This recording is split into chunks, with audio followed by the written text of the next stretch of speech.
I should be writing number 414. Why do I keep wanting to say 1? Clearly it's not 1, it's 4. 414. Well, I should be writing. I should be working on my craft. I should be writing. I should be submitting my next draft. But I'm sitting home watching Doctor Who. Hi there. Welcome to I Should Be Writing, the podcast for wannabe fiction writers. I'm your host, Mur Lafferty, and I'm still having kind of a crappy day. I'm thinking it's the lack of sleep. Last night I was having anxiety dreams. It was awesome. Got a little bit of writing done this morning. I started figuring I'd put some stuff on Instagram. On Instagram, I'm Mighty Mur numeral 2. I don't recall why I couldn't get the Mighty Mur account. I think I signed up for it maybe with an old email address a long time ago, and so I can't access that email to unlock that. Or else there's another Mighty Mur out there, but I don't think so. But anyway, if you want to know a little bit about what my plans are for the day, I'm hoping to upgrade Instagram because that's what the cool kids are doing. So somebody asked me a question on Twitter. I appreciate that.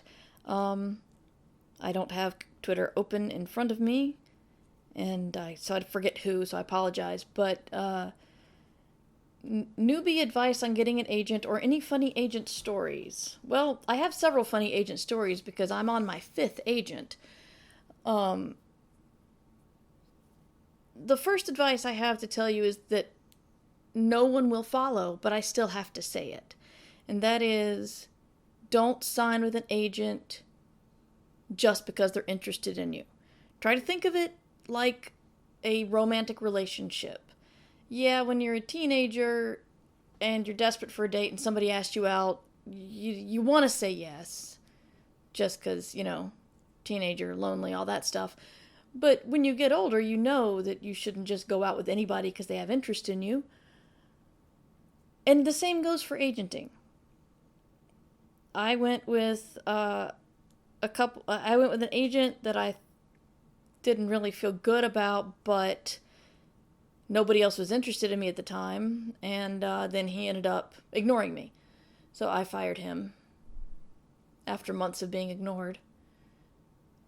And then I ended up staying with a couple of agents on advice of people I trusted because the agency was big.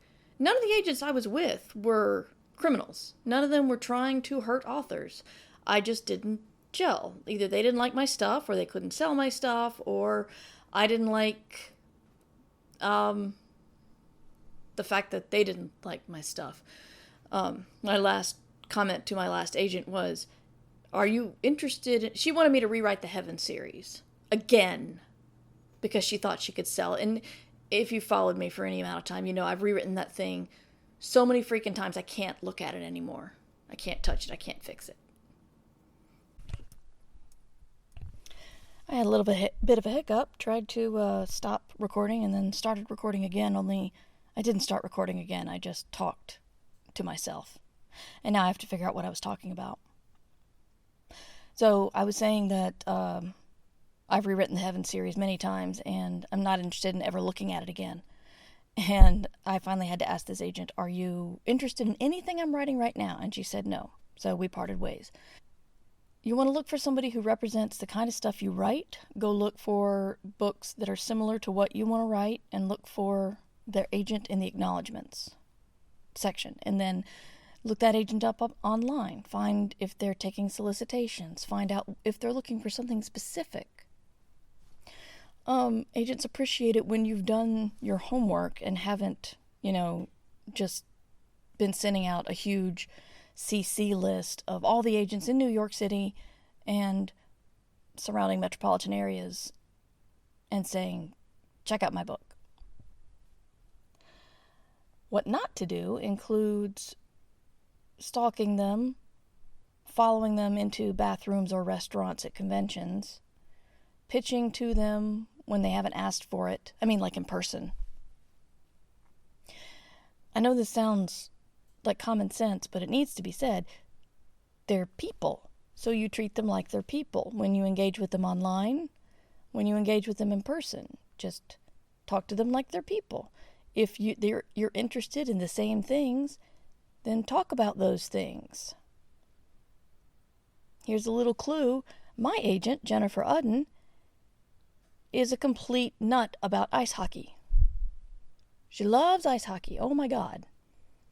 If you're a hockey fan, then talk it up with her. Little things like that.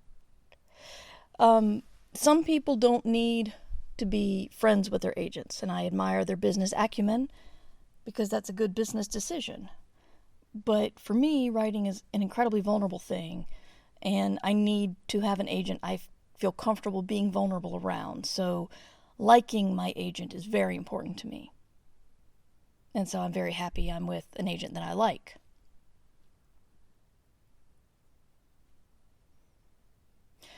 Follow the submission guidelines.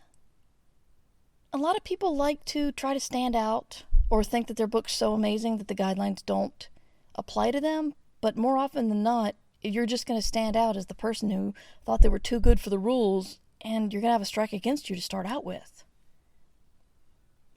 So that's about it for this short thinking about agents.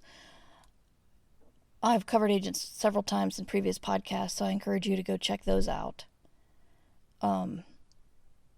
Last January, I did an interview with my own agent, Jennifer, in the other podcast I do, Ditch Diggers, so you might want to check that out. But I am Mur Lafferty. This is I Should Be Writing. You can find me online, mightymur@gmail.com, at mightymur in Twitter, and mightymur2 on Instagram, and website is murverse.com. And go get to work. Get some words done this weekend because you should be writing. Remember, you can support the show at patreon.com/mightymur. I Should Be Writing theme music provided by John Emilio. You can find more about him at johnemilio.com.